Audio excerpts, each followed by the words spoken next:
Well, thank you, Jason. Joining us now on stage are two former government spokespeople to offer a different side. Please welcome Symone Sanders, former chief spokesperson for Vice President Kamala Harris, and now host of our own show, Symone, on MSNBC. And actually joining us virtually is Joe Lockhart, former Clinton White House press secretary, and now the managing director of the communications firm Rational 360. Back to you, Steve. Oh, terrific. Thank you. Joe, if you were here, I would have given you a kiss, too.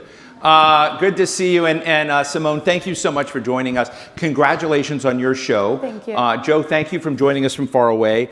And I also want to say, because I'm not one of those people that's overly worried about, TikTok and information, but I'm sure I'll get educated. You're the best TikToker. You're absolutely. I called your staff and I said, who does your TikTok videos? And she says, I do. So if you're on TikTok, follow Symone, and then follow me. I'm going to learn how to do it too. So let me just start out and ask you. I think today we're trying to have some fun. It's a Friday evening here. Lots of people have shown up. The room is packed, and we're talking about healthy democracy. We're talking about media and government. And in the first two episodes of this that we did with the support from the Knight Foundation and our friends at Gallup, we focused in on journalists talking to other journalists about what journalism should do. And I'm sort of interested in getting the perspective. You are on the journalistic side now, but you were on the other side. You dealt with all of us.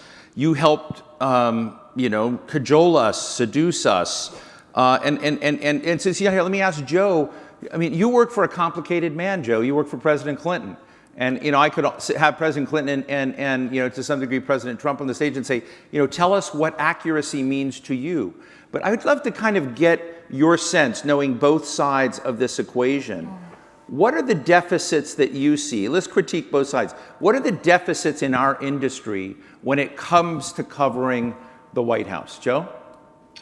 Well, I think the biggest criticism I'd have of coverage is people getting wedded to a particular narrative. Biden is a failure because he didn't get his big bill passed. The Republicans are, whatever.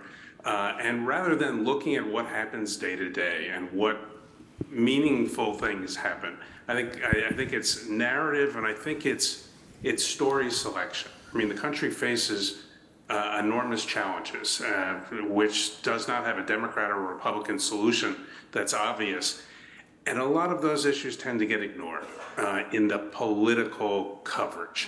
There's certainly coverage of climate, in major newspapers. Right. But when you're looking at just people who are covering the politics of Washington, it tends to be issues that at the end of the day are not that important, but they feed into this narrative that's very hard to shake. The narrative, I look at political narratives like a super tanker or a cruise ship.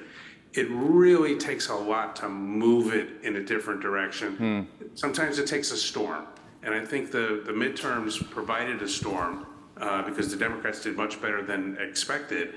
And now the narrative is that Joe Biden has the wind at his back. Republicans are in disarray.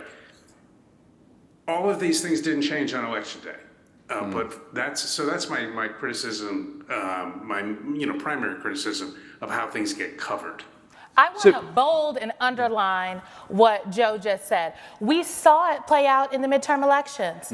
These folks, I'm not going to name any names, but kept talking about a red wave coming. There was nothing in the data to support a red wave. There was everything in the data and the real lived experience of what we saw from Kansas, the referendum, from New York 19. I'm from Nebraska, honey. There are not enough Democrats in Kansas to defeat that referendum. There were Republicans that voted for that. But this idea that abortion was not a quote-unquote kitchen table issue, right? Maybe not at your kitchen table, but at many kitchen tables across the country, it was. But I do believe that there were so many people in the media apparatus who were wed to this idea of conventional wisdom that they could not see what was happening in front of them. Any reporter, anybody, any strategist has spent time on the ground over the last 6 months, heck, 3 months, heck, a week before Election Day, could have told you that what we were talking about on television didn't really dovetail with the energy and the facts on the ground.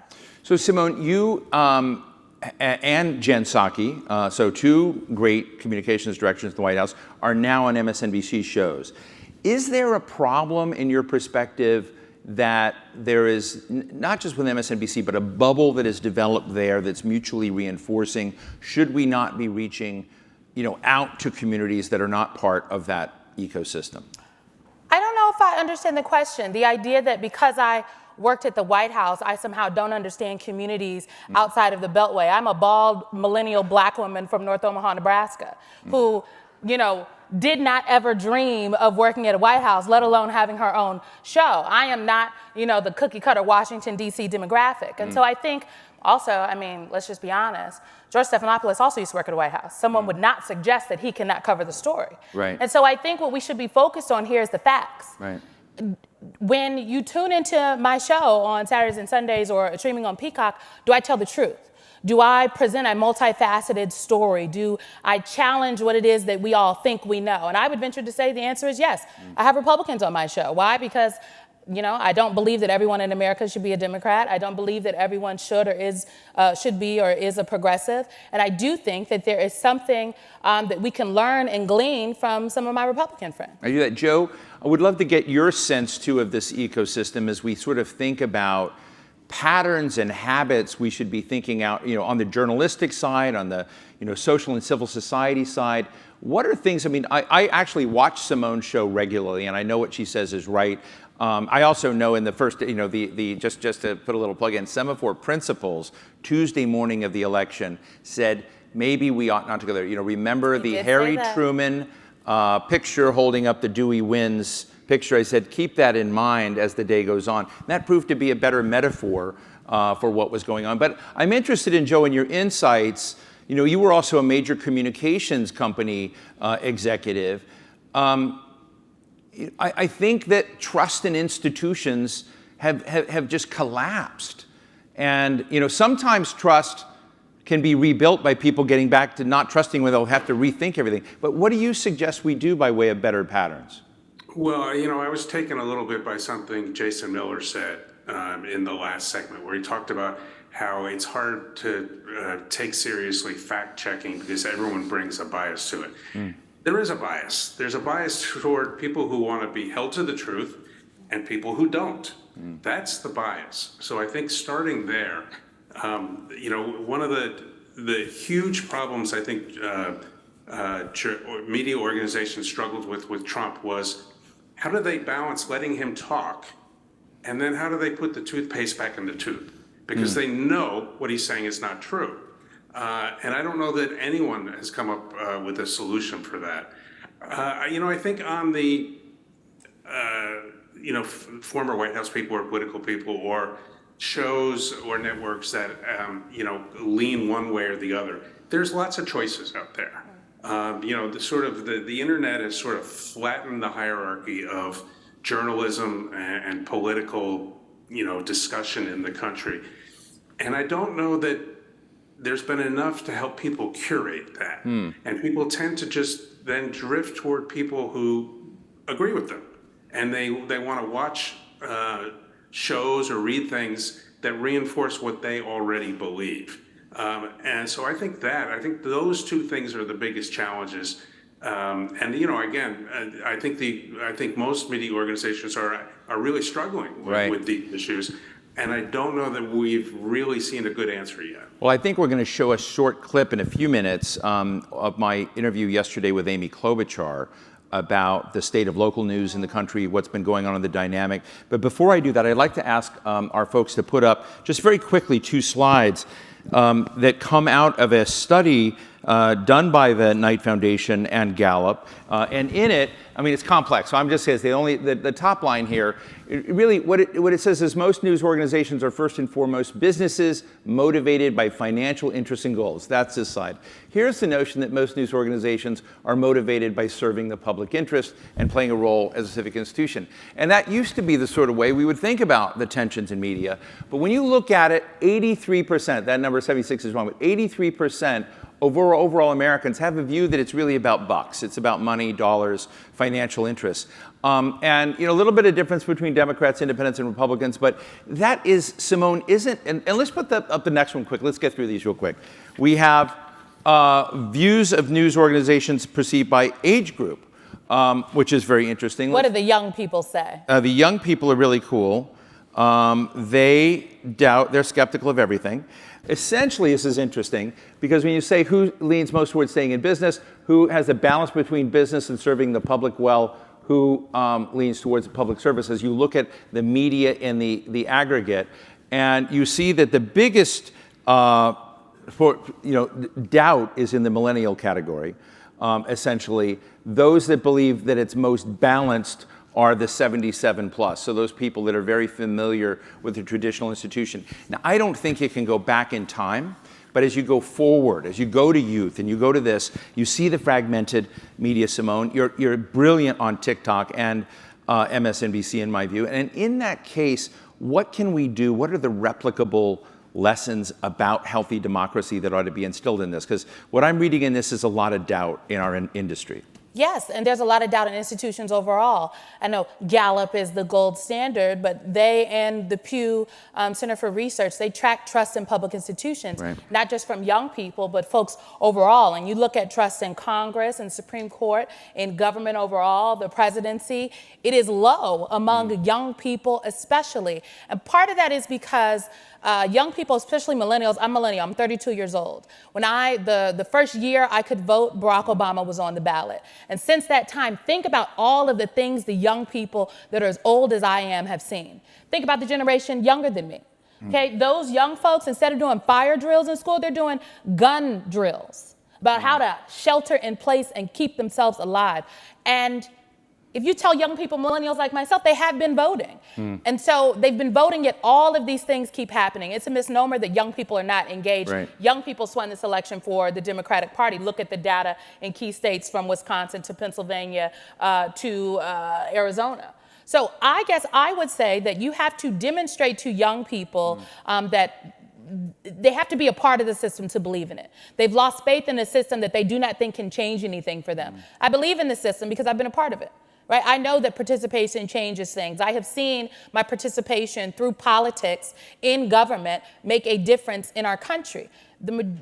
Not every young person in America can say that. And so we have to do the business of bridging that gap between participation and trust, and not just speaking at young people, but really listening to them. Let me ask you both, and Joe, you have one of the criticisms of this White House, you were part of this White House before, was that they're just really bad at marketing their accomplishments. That when you look at the, I think Democrats as a whole. Yeah, well, I mean, you kind of like at all the things that were passed, which were considerable, and basically a split Senate from the, American Recovery Act, CHIPS Act, so many other, acts that were passed, veterans support, et cetera. And you were in a different White House. So, Joe, would you critique the Biden White House for a minute on its marketing skills and its inability in the eyes of some to get its message out? What was the Biden team getting wrong? And then I'll give you a chance to give your view. I don't know that they're getting a lot wrong. I mean, I think my president, Bill Clinton, was a much better salesperson than most Democratic presidents, most Democratic politicians. I'd say the same thing about Barack Obama. But there have been a lot of accomplishments, but part of the problem is, and I don't want to turn all of this on the media because the White House clearly could do better. But I think the media, and particularly the young people in the media, grew up in the Trump administration, and they grew up in a culture that was so combative, and so they can't do anything right. That is very hard for the White House to get a message out, a consistent message. And I think the things that the media chooses to focus on are often not the things that people in the country are interested in. Nor are they the real problems, the fundamental problems of the country. So I think it's very hard to get through that filter. Now, the good news in all of this is, from the time I started doing this to now, there's 1,000 ways to get around that filter and get your own message out. And TikTok is obviously one of them. All the social media platforms. You don't have to go through cable news or the major newspapers. But they still have an impact, and I think often what we judge is, well, what did we see on cable news that day? Here's what I'd say about the criticism of the criticism, right? Which is, look what happened at the midterms. the voters got it. They understood the difference between Democrats and Republicans. They understood the difference between being committed to solving problems and denying elections and being interested in investigations. So I think, there really is a very fractured way now of marketing in politics. And inside the Beltway, that's not always recognized. Symone, what do you think about how the Democrats sold their package? Are there things that they need to up their game on? I mean, I think, first of all, I agree with Joe. I do not, obviously, I think that the Democratic Party apparatus as a whole could do better. One example is, instead of talking about the American Rescue Plan or the bipartisan infrastructure law, we should describe it as talking about the pieces of what it does. So, because bipartisan infrastructure law, what is that? Right. But if you tell me X amount of dollars for public safety in my community, X amount of, this is going to mean a new wing at LaGuardia, that is something that I can identify with. And I think that the Democratic Party apparatus got better at doing that as the months went on in the lead up to the midterm election. But this idea that the White House is not talking about their accomplishments or Democrats aren't talking about their accomplishments is not true. The accomplishments isn't what's going to get you on television. Okay, so if someone wants to come on and talk about this bill that they passed or this thing that Congress just did for the community, it's like, great, but are you going to take this Newsy Day question about Donald Trump and what's your view on the special counsel? Okay, like I know because I have to ask those questions now, but I am also interested in the other thing because I realize that the other thing is what other people care about. When I worked at the White House, we had a very laser focus on new media, but also local media. So when I traveled with the vice president, when she would go and do something, if she's touting the child tax credit, we're going to go and we're going to do local press talking about the child tax credit. And you know what? We're going to get a straight up write-up in the local newspaper and a straight up local television interview about this thing that the White House did and what the vice president said. No spin, no zhuzh on top, just the facts. Let me ask you, finally, I don't want to go to just very quickly for a couple of questions from the audience, but when I look at my friend Adam Frisch, who's sitting here, he just conceded in Colorado 3 to Lauren Boebert. I will say for democracy, I was very happy to see Adam Frisch competitive. Yeah, very, very, very close. Adam Frisch, I'm gonna say something, Adam, because I reported the story. Didn't get a call back from the DCCC. They were never interested. Didn't get any of the stockpiles of money here for that race. Raised his own money. Came with an eyelash of winning.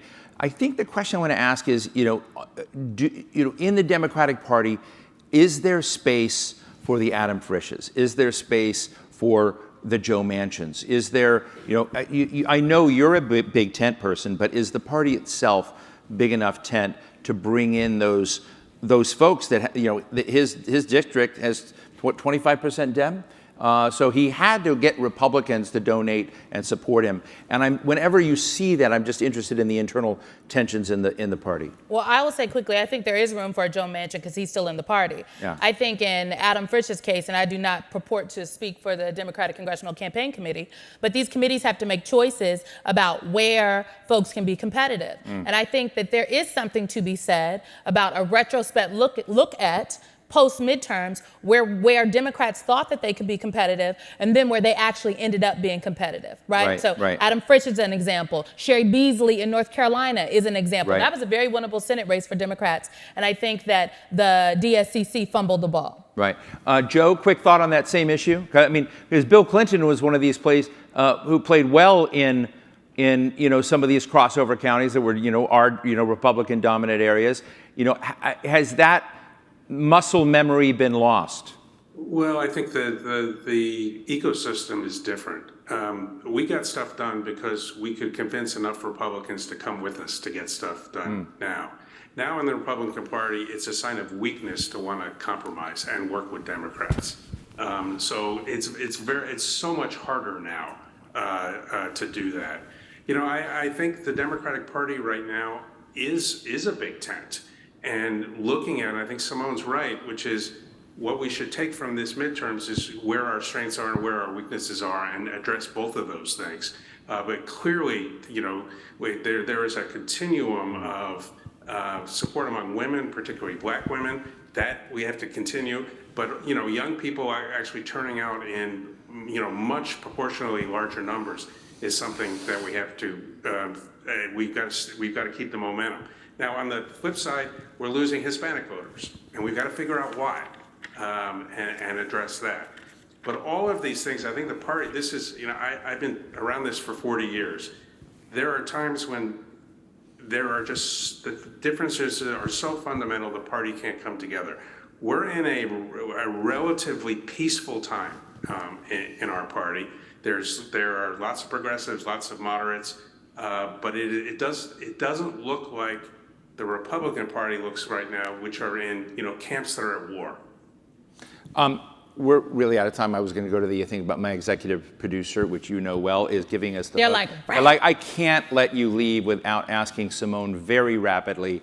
What do you think about the new leaders emerging in the House? Nancy Pelosi stepping down, Hakeem Jeffries and company coming up. How does that feel to you? Look, I think it's great. As a young person who grew up in Democratic politics, I think it is amazing to see younger leaders step to the front, being bolstered by the elder leaders in the party. Speaker Pelosi